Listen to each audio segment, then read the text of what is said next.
Gentlemen, are you in your late 30s and just dreading your 40th birthday?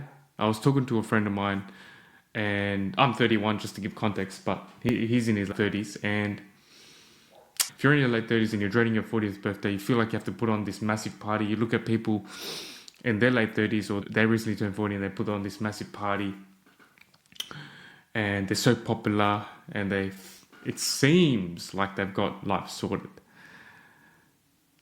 Personally, I wouldn't worry too much about it because from my own experience, for my 30th birthday, I only had dinner, like a proper birthday dinner with my closest, three of my closest friends.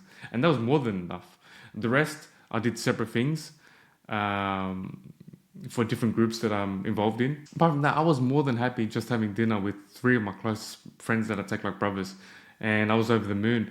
Quality over quantity. And I feel as you age and the older friends I have that are in a good mental state do actually have life sorted.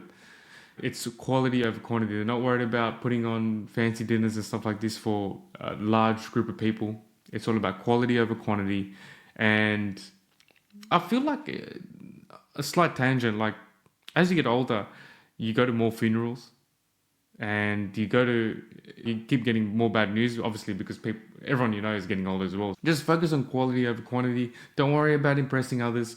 And it's all a facade anyway. Half the people that you think have got life together, they go home at night and they're probably depressed. Okay? So you got nothing to worry about, brother.